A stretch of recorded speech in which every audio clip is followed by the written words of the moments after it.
Good morning. This is my Sunday school class. My name is Douglas Griffin. We've been going through the Bible chapter by chapter, Genesis, Exodus, Leviticus, Numbers. We are now in Numbers chapter 15. So, to catch us up on the story, uh, the children of Israel prayed to be delivered from the Egyptians. Turns out they didn't want to be delivered from Egypt, just the Egyptians. Even though God had promised to Abraham, Isaac, and Jacob the promised land, Israel, where they are right now, they weren't there when God made those promises to their forefathers. Jacob had 12 kids and moved them all to Egypt, and they decided to stay there. And they didn't have that kind of relationship with God. And then that generation had kids, and that generation had kids, and that generation had kids. Four generations, the Bible says. And so it's a couple hundred years that they're in Egypt. They like Egypt, they just don't like the Egyptians. So when God finally comes and delivers them through phenomenal, miraculous powers, right? Parts the Red Sea, plague of locusts, no doubt that it was God. They had trouble acclimating to Him because they didn't know Him. They knew the gods of Egypt. That's what they've been taught for a couple hundred years. And so they didn't know how wide ranging this God was. Each God had their own area they had been taught. So if you went into the forest, there was the forest god. You went to the mountains, there were the mountain gods. You went wherever you went, the rivers, each place had their own god. So um, they didn't know how far this God's territory was. He must be the God of the wilderness, I guess. And when things got bad, they wanted to go back to Egypt. They just did not think that God could handle the things that were coming up. Sometimes that's how we are, right? There are things coming up that surprise us. We don't know if God can handle it. Um, it's like it's news to God when it happens, and God didn't know about it, and so we're scared, and we know He's scared. So He brings them to a mountain that's overlooking the promised land. They're supposed to go down and go on in. And they decide to send out spies first. So God says, okay, send out spies. Now He knows where this is going. And sometimes we tell God, hey, God, this is how you should handle this. I'm going to go do this. We've already got our plan made. And then we ask God to bless our plan. So God doesn't stop us from doing our plan. And then it all blows up and what happened? So anyway, they went down into the promised land, the land that was promised to them, and they saw giants there. Now God had told them beforehand, there'll be giants there. This freaked them out. Everything else that God said was going to be there was also there. It was a land that was rich and fertile, more so than Egypt. So they came back and they cried and they wept and they said, we can't go into that land. There are giants. And in their mind, those giants were bigger than God. And that's how we are sometimes. The doctor is a giant, and the doctor said this. God says that, but the doctor is a giant, or the lawyer, or the banker, or the whoever. Our next door neighbor says this. The news forecast, and they're giants. So they can't go in. So God goes to Moses. He's saying all this to Moses and saying, okay, that generation, they won't go in. Those 10 spies who came and gave a bad report and convinced everybody that God was wrong.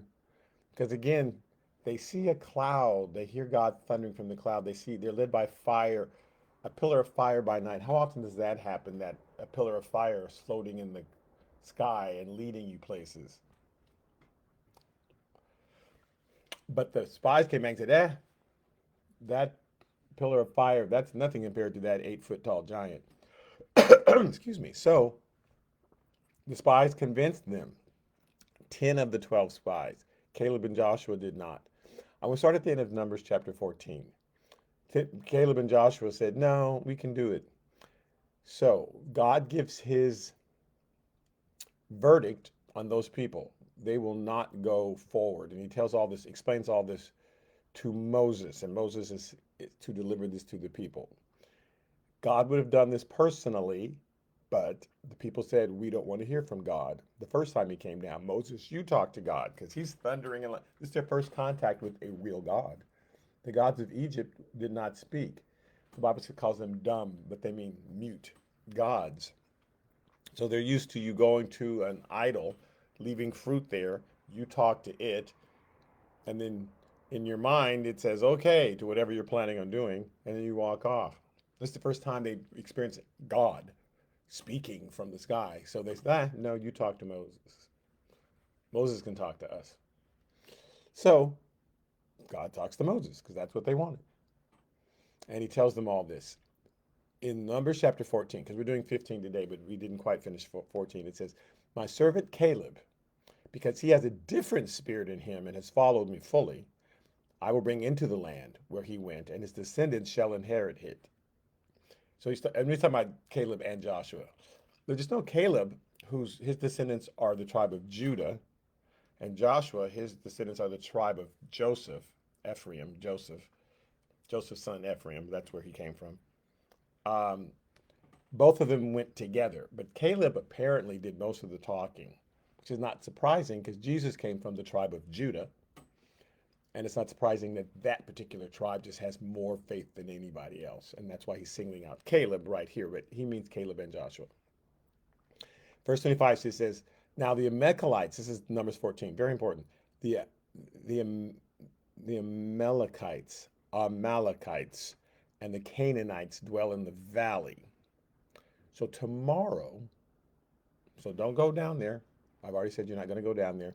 Turn and move out into the wilderness by the Red Sea. So you go back the same way that you came. Had they done what God said to do, he was going to protect them from all those enemies. But he says, nope, you don't want to go. So, and again, none of this surprised God. But sometimes God shows us, this is what you could have had you listened to me. But I knew you weren't. So here's what I'm going to do. But I just need to show you that it's because you don't trust me, not because I'm not giving it. Not because it's not available to you. It's because you don't trust me to go ahead and walk out on what I have for you. So, do not go down there. Go back to the wilderness by the way of the Red Sea. In Numbers chapter 14, verse 36, it says, now the men whom Moses sent to spy out the land, who returned and made all the congregation complain against him by bringing a bad report of the land, those 10 men, those very men who brought the evil report and basically said, we can't, I mean, they're the one that says we can't. The people didn't say it. It was the 10 men. The people just simply believed them. But the 10 men said, we cannot do it. Here's the problem. God will not win this war. There are giants in the land. We look like grasshoppers compared to them. Don't believe God. Believe us. So there's a challenge. These men have set themselves up as God, even though God has done all these miracles. Don't believe God, believe us. So those very men who brought the evil report about the land died by the plague before the Lord. So I need to paint the picture that the people haven't heard from God yet. The people are still crying and mourning, and they have surrounded Caleb and Joshua. And they said, stone Caleb and Joshua, kill them. Now a cloud has shown up, God's glory has shown up, but he has not spoken to them. So you've got the 10 men leading a group to kill the 2. Then a cloud shows up, and they don't know what God is saying. As far as they know, God's saying, yeah, kill those 2 people. They're crazy. I don't know what I was talking about. So you've got the 10 men versus the 2. So here's their first sign that God is not with the 10. They suddenly die, which is severe.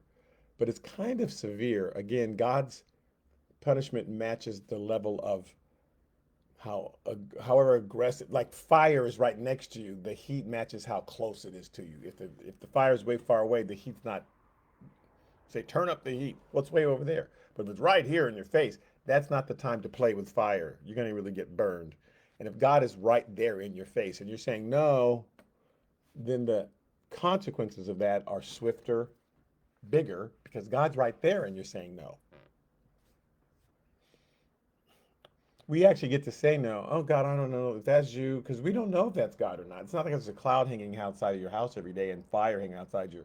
When you wake up in the morning, there's a pillar of fire, come this way. If you said, no, I'm not doing that, then you're crazy. But we don't have that. So we're trying our best, and God doesn't judge us instantly when we miss him because he understands we're not clear. But these guys, they're really literally, the cloud is there, and they're still defiant. So the people need to know, are the 2 right or the 10 right? They decided with the 10, they sided with the 10. The 10 instantly die. So, uh-oh, we made the wrong choice. We sided with the 10. That's not good. It says, so those very men who brought the evil report about the land died by the plague before the Lord. And this word plague, it just means it was instant. It was sudden judgment. Verse 38, but Joshua, the son of Nun, and Caleb, the son of Jephunneh, remained alive of the men who went out to spy the land. So they went, oh, thank you. Now we know for sure we should not listen to those 10 men. Because again, Joshua and Caleb pleaded with the people. They also made their case. The 10 men made their case. The 2 made their case. They said, please don't turn against the Lord. Please listen to us. We are well able. Do not blaspheme. You are turning against God. What are you doing? Nope, we're going with these 10. Boom, 10 men are gone. I think we made the wrong choice. So, verse 39 says, then Moses told these words to all the children of Israel, everything that God had said. Your generation is going to just stay in the wilderness. You are going to, for 40 years, this whole generation from 20 years and above, you'll die out. This is where you want to stay, you're allowed to stay there. But the generation that will listen, which is only Caleb and Joshua left of that whole generation of people who are from 20 years old and above, they get to go in. The ones who are 20 years and younger, it wasn't their choice. You didn't give them a voice, so I'm not punishing them. And all the people that are born in the wilderness, they get to go forward. You don't. So Moses tells them all these words and also tells them, do not go down by the Amalekites, go back into the wilderness by the way of the Red Sea. Verse 39 says, then Moses told these words to all the children of Israel, and the people mourned greatly. Oh no, we messed up. You think?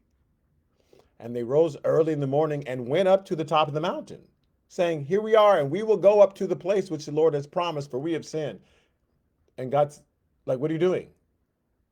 Don't go. God said, don't go there now. It's too late. I have another plan for you that I have already devised for you because I knew you were going to reject this plan. So I have provisions for you in the wilderness. Nope. No, God, we're going to go ahead and do this anyway. So in Numbers chapter 13, verse 17, Moses told them which way to go. Once they decided they're going to send spies. So I'm backing up. Once they decided we're going to send and spy out the land first. And God said, okay, let them. In Numbers 13, 17, it says, when Moses sent them to explore Canaan, he said, we'll go through the Negev and onto the hill country. So they went that same route. So that's what they're talking about. They went up to the mountain. We're going to go the same path that we went the first time when we messed up. So verse 41 of Numbers 14, Moses says, now why do you transgress the command of the Lord? For this will not succeed. Do not go up, lest you be defeated by your enemies, for the Lord's not among you. You can't do this now. It's not going to work. God said, do this. You refuse to go the way he said. So he says, okay, here's this new way I have for you. Go that way. And you're again doing the same thing. For the Amalekites, verse 43, and the Canaanites are there before you, and you shall fall by the sword, because you have turned away from the Lord. The Lord will not be with you. He's already told you which way to go. You need to do what he's saying to you now. And they're like, no, you can talk God into it. We'll just go this way, and then God will have to protect us. And I've always telling people, when they pray for traveling graces, I say, if God is sending you, there's already grace on that because he's the one that sent you. So he's already paved the way. You don't have to really ask him for it. But if he's not sending you and you're just going on your own, then God's not going to go with you.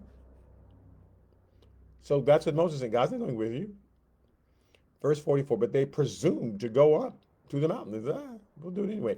Now, these are presumptuous sins. And this is what we're going to come across in chapter 15.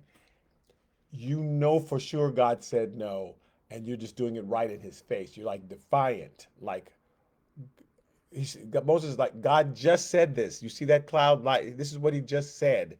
And they're like, I don't care what God just said. We're going to do this and make God protect us. There's a presumptuous sin that's defiant in God's face. No. It says, nevertheless, neither the ark of the covenant of the Lord nor Moses departed from the camp. Like, well, we're going to stay here. The ark's going to stay here. I'm staying here. A bunch of people went.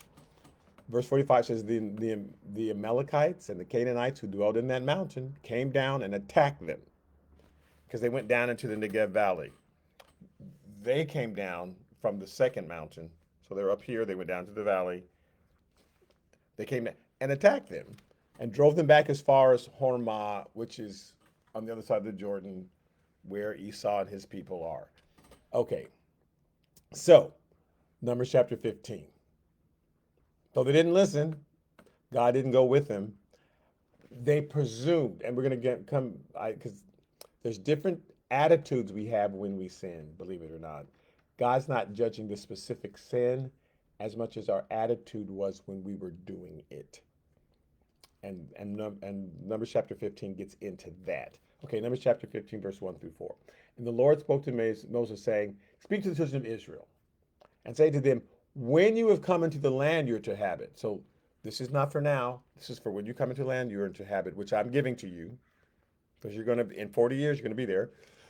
And you make an offering by fire to the Lord, a burnt offering or a sacrifice to fulfill a vow or a free will offering.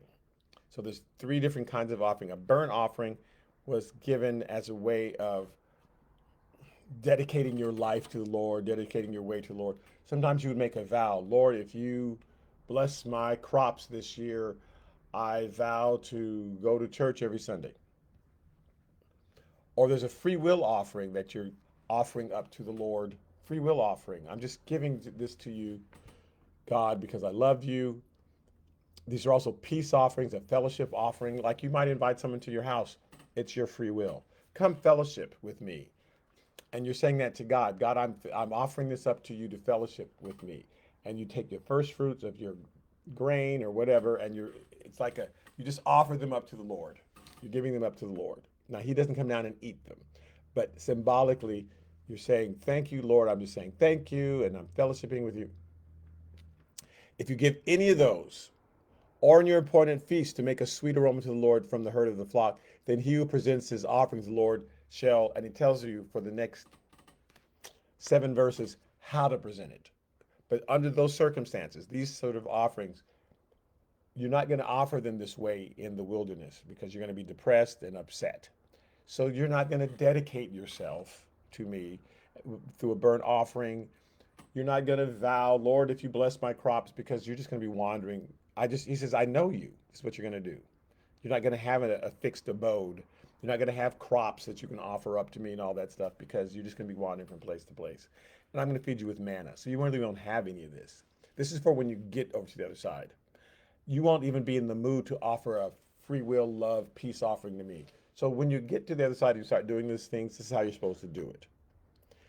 In Numbers chapter 15, verse 11, he says, and thus it shall be done for each young bull, for each ram, or for each lamb or young goat. So whether you have a bull, a ram, lamb, or a goat, you do it, and there's each offering represented a different intensity of passion of giving. Your whole bull, the lamb, the goat. Okay, but no matter how you do it, this is how you do it.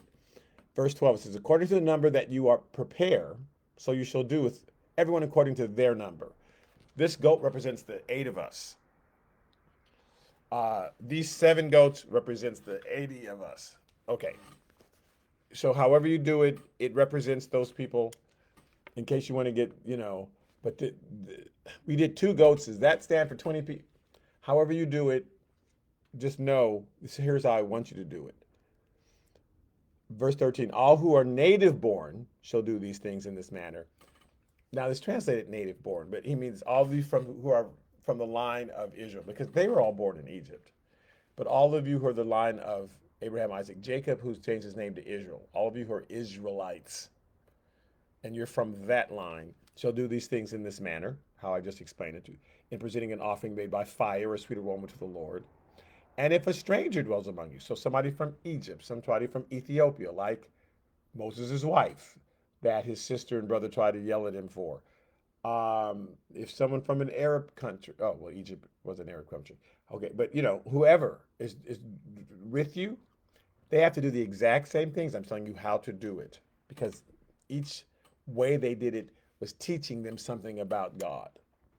So the stranger who dwells with you, or whoever is among you throughout your generations, and representing offering made by fire, sweet aroma to the Lord, just as you do, shall he do. Do it the same way. This is how you do it. One ordinance shall be for you of the assembly, and for the stranger who dwells with you. Don't let them do a separate thing, because these other people who are going to join with you, they have their own traditions. They come from their own gods. And they're going to teach you bad things. And they don't know they're teaching you bad things. They think they're teaching you good things. Oh, when we worship our God, we take our children and we make their feet bleed. Oh, well, we should do that. They're going to do things that they believe work for their gods that don't exist, but they don't know that they're not real gods and that they just made this stuff up. So they're going to try to teach you their ways. Do not. They have to do what you are doing. Okay. It shall be an ordinance forever throughout the generations. As you are, so shall the stranger be before the Lord. One law and one custom shall be for you and for the stranger who dwells with you. Teach them your ways. Don't learn their ways. Because I'm trying to teach you the right ways as it is. You already know the Egyptian ways. That's all you've known for 200 years. So I'm trying to teach you the correct way to look at me. I'm trying to explain what sin is and what repentance is. And it's just the blood. You don't have to put your children through fire. You don't have to sacrifice them to Molech. You don't have to do all the crazy things in the temple with temple prostitutes. You don't have to do any of that. Just shed the blood of the lamb, done. Your sins are forgiven. I'm trying to explain what the salvation is, and it's not your works. So don't take on any of their habits. Numbers chapter 15, verse 17. Again, the Lord spoke to Moses, saying, and speak to the children of Israel, and say to them, when you come to the land to which I bring you, so you're not going to be able to do this for the next 40 years in the wilderness. You're not going to be able to do this till you get to there.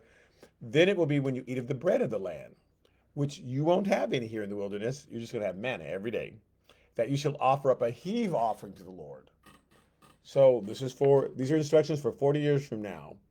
For anyone 20 years old and younger, or Caleb and Joshua, none of us worry about this. So 40 years later, when they got to the wilderness, here's an example of what God's talking about. In Joshua chapter 5, they finally crossed over. It's 40 years later. Joshua chapter 5, verse 7 says, then Joshua circumcised their sons whom he raised up in their place. So that crowd is gone, and now the 20-year-olds have been raised up. 40 years later, that 20-year-old is 60 years old. Now he's got to be circumcised. There was no circumcision going on in the wilderness. Children were born. They were not circumcised. Oh, it says, for they were uncircumcised, because they had not been circumcised on the way. No circumcision. There's a whole bunch of stuff they didn't do in the wilderness. There's a whole bunch of stuff we don't do in the wilderness because we're depressed and we're confused and God's not mad at us. But once he brings you in, oh, okay, I finally arrived. You got to get back to all the stuff that God was telling you to do. So he circumcises them. Verse 8 of Joshua 5. So it was when they had finished circumcising all the people that they stayed in their places in the camp until they were healed. Because yes, a 40-year-old man or 60-year-old man being circumcised, you can't go nowhere for a while. Then the Lord said to Joshua, this day I've rolled away the reproach of Egypt from you. Like, that's all gone. That whole generation that was born in Egypt, gone. This new generation was born in the wilderness or trained in the wilderness. You're new. Therefore, the name of this place is called Gilgal to this day. Now the children of Israel camped in Gilgal and kept the Passover on the 14th day of the month at twilight on the plains of Jericho.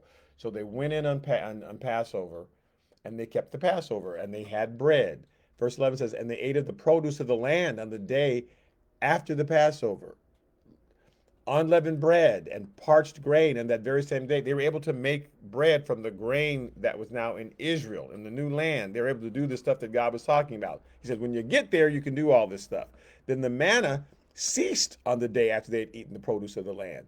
So for 40 years, he'd been feeding them with manna every day. Just this gooey stuff that would show up in the mornings. That's what you wanted. That's what I'm going to give you. You didn't want to trust me from day to day. So now I have given you this routine. You're going to like it. But now that they were back in the promised land, no more manna. Now I'm going to feed you from day to day and grow your crops, and you're going to have to trust me. That day to day thing, that's a God thing. He likes that.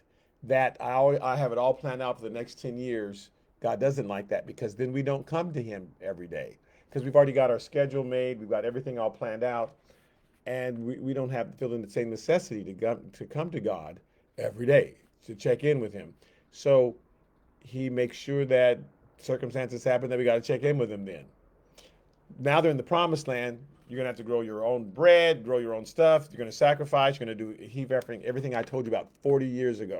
It says they no longer had manna, but they ate the food of the land of Canaan that year. So He's giving them instructions 40 years in advance.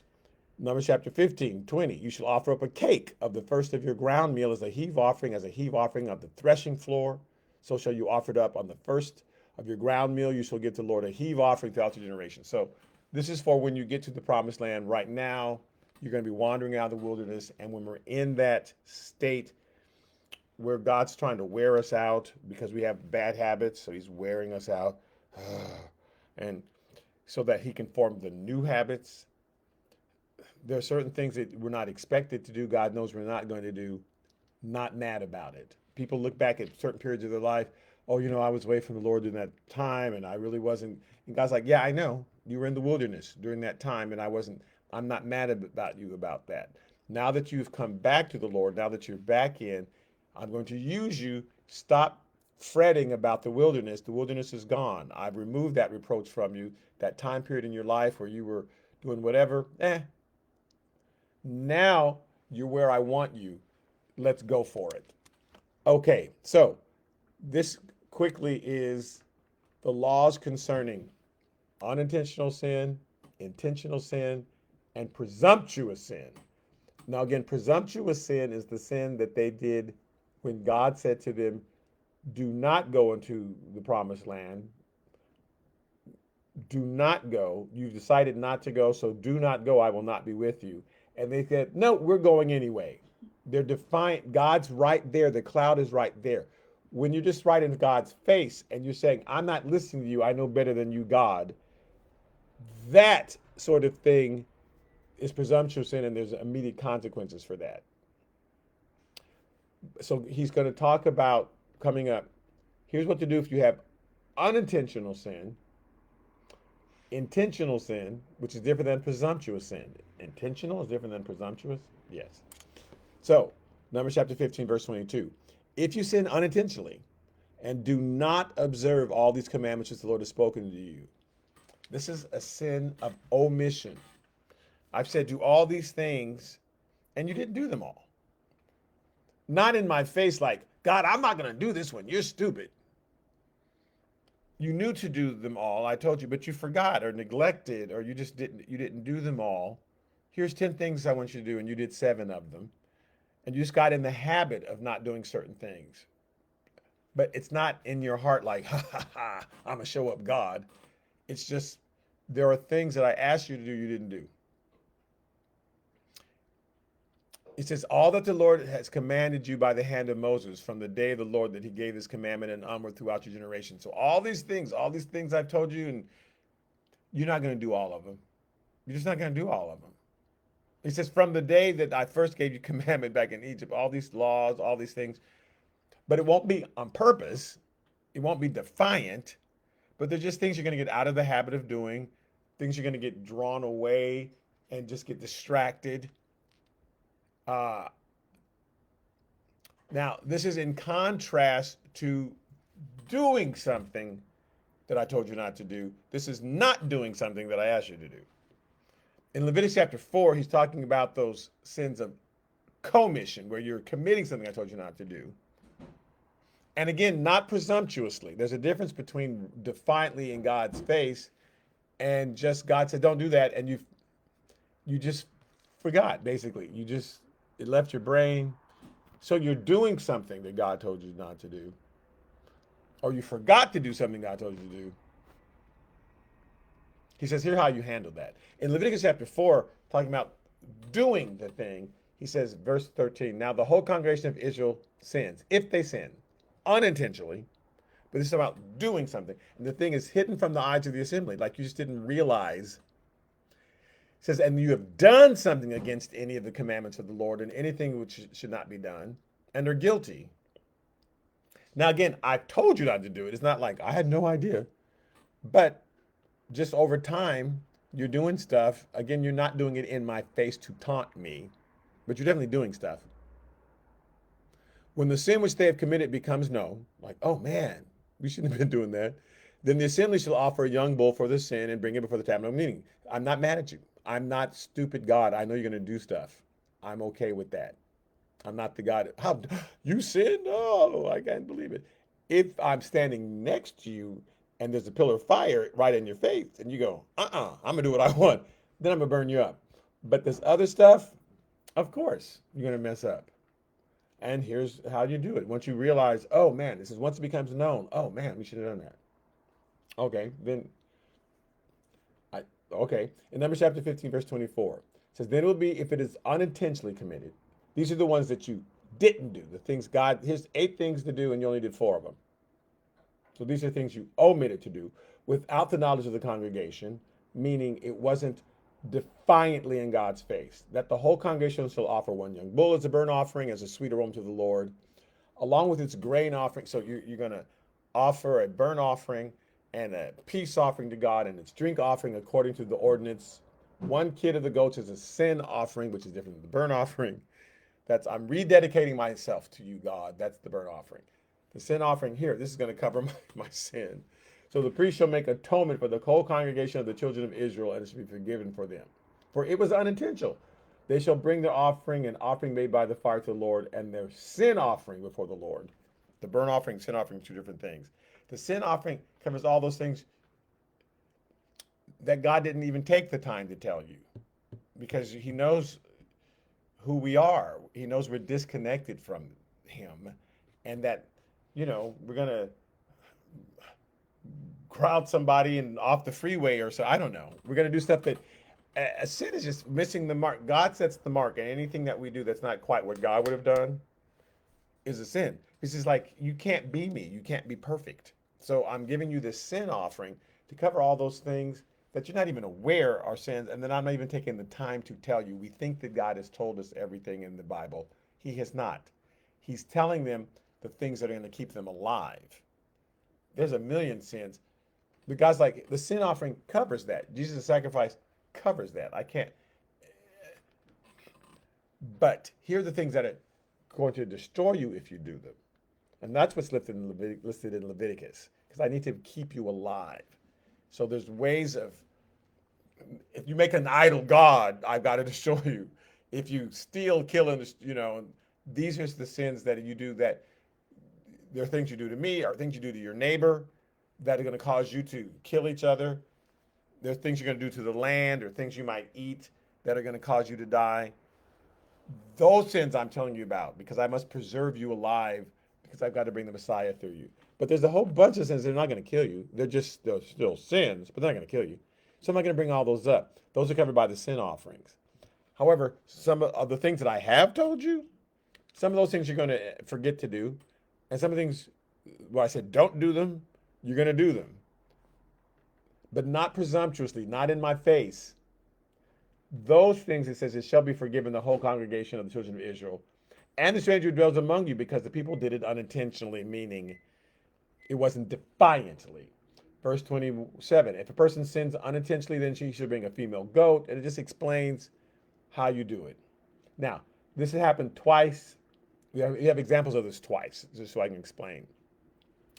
Once they got into Israel, there was a succession of kings after David. Some kings followed the law and the people went right with that king. Most kings did not. And this led the people in idolatry and led them in and they just got in the habit of doing all this bad stuff. And after a while, they're not even aware. It's still wrong, but they're not aware that it's wrong because they just got so used to it. Just got used to it. In 2 Chronicles chapter 29, a new king shows up. In verse 6 and 7, it says, and it's King Hezekiah. He says, for our fathers have trespassed and done evil in the eyes of the Lord our God. He's looking at the law. He's looking back and said, we've done some bad stuff for a long time.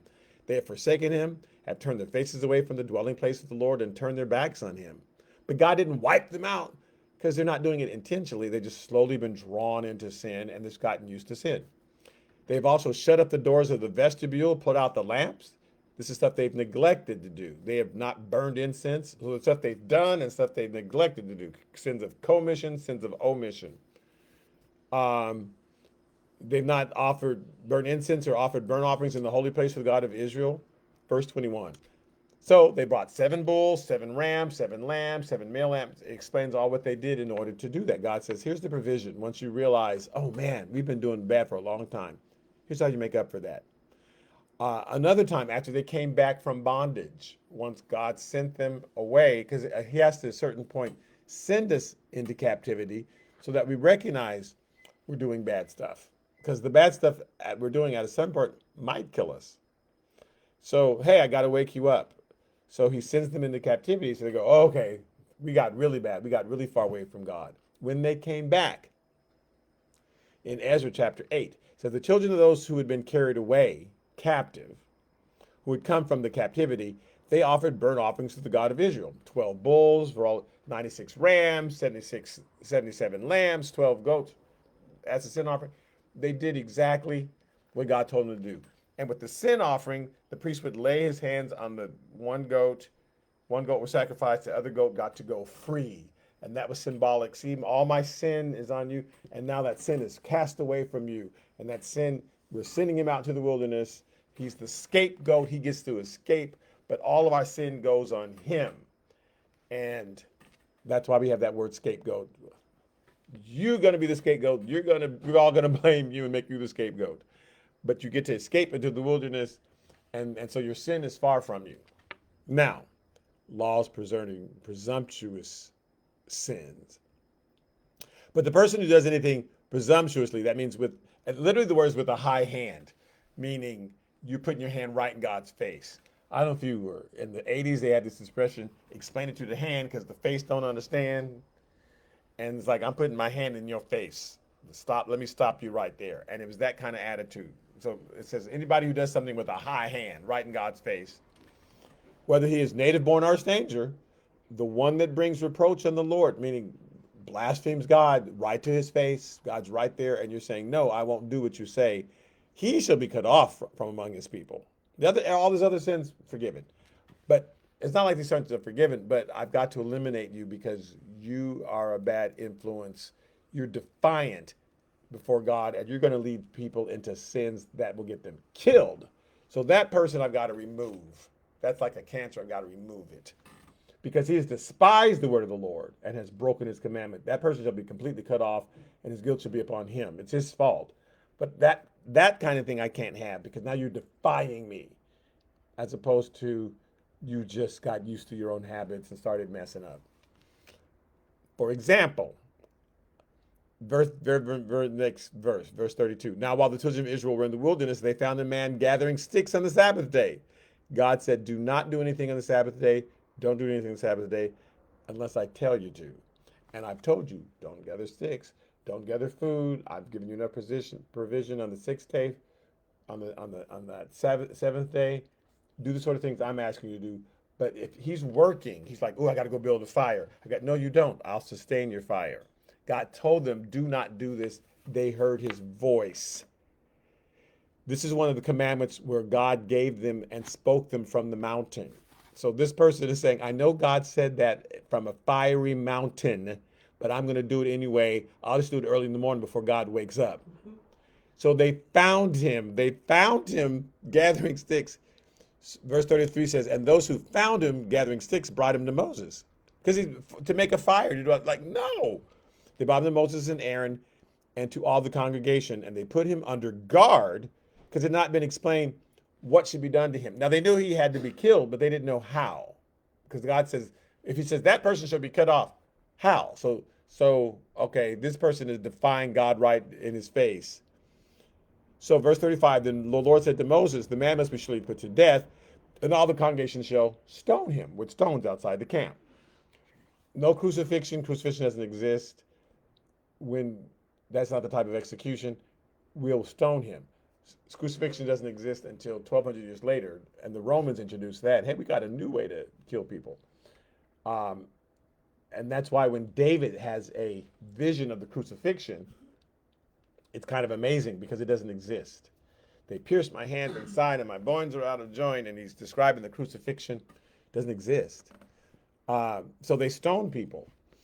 Verse 36, so as the Lord commanded Moses, all the congregation brought him outside the camp and stoned him with stones, and he died, because direct defiance of God in his face, that's a presumptuous sin.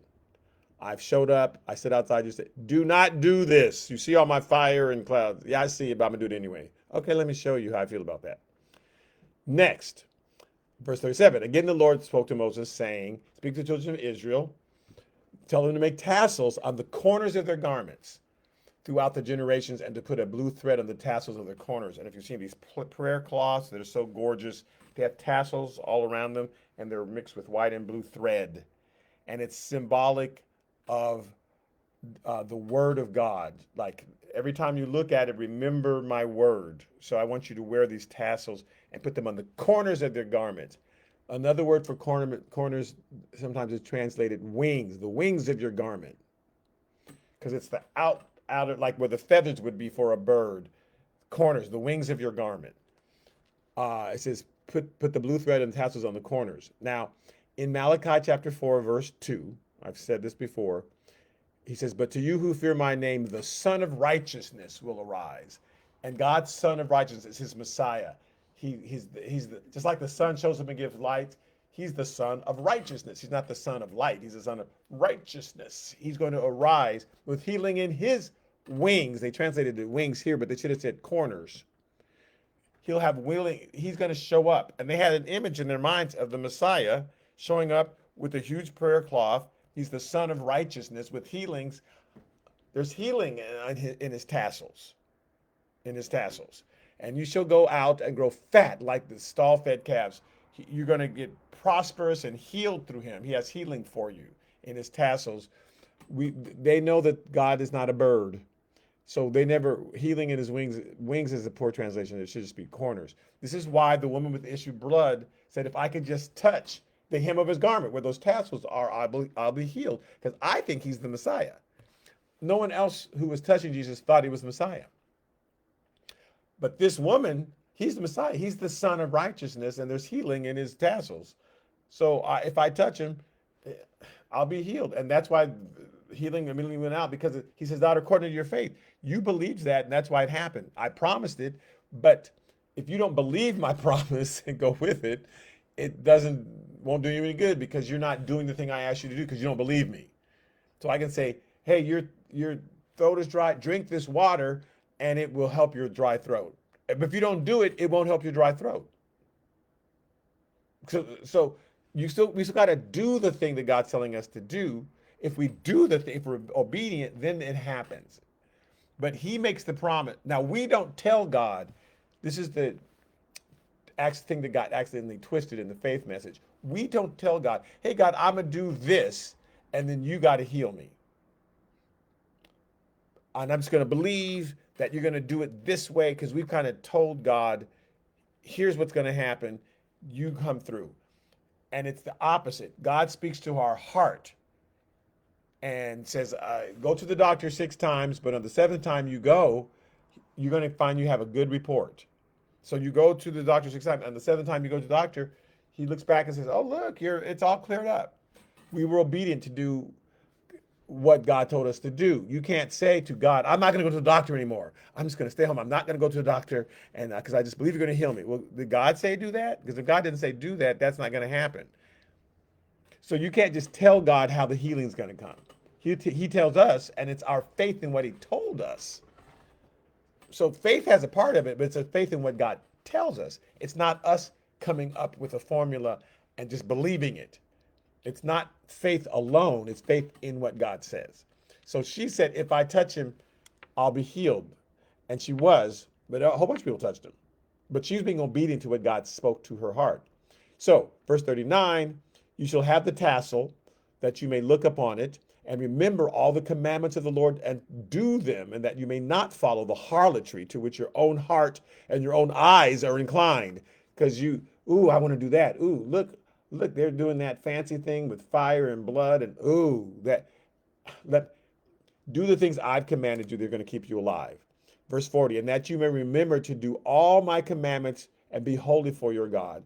Verse 41, this is the last verse. I am the Lord your God who brought you out of the land of Egypt to be your God. He says, that's why I brought you out. I want to be your God. You're going to be tempted to go after all these other gods. And that's all they do over and over and over. Look what that God's doing. Look what that's God doing. Look what that. And God said, no, I brought you out in order to be your God. Those other gods don't exist. I brought you out to be your God. I am the Lord your God. And we hear these verses. God's not just repeating himself because he's stuck in a loop. He's repeating himself because this is the message they aren't getting. I am the Lord. Stop going after these other gods, which they never stop doing. They never stop doing it. But he says, I am the Lord your God. I'm telling you this over and over. And when I have to blow you up, you'll be so like, why did he blow me up? Because you're worshiping another God. And I kept telling you, I'm the Lord your God. And they don't even exist. You're just doing crazy stuff, hurting yourself, and doing it in my face. Okay, so that's the end of Numbers chapter 15. On Wednesdays, I am in the book of Luke, and I will be continuing in the book of Numbers next week. I really appreciate that you take your time to listen I'm going to call them broadcasts, either the streaming or the YouTube or wherever you're seeing the message. And I hope that you're getting something from it and learning more about God and what he has for us. All right, thanks so much. All right, bye-bye.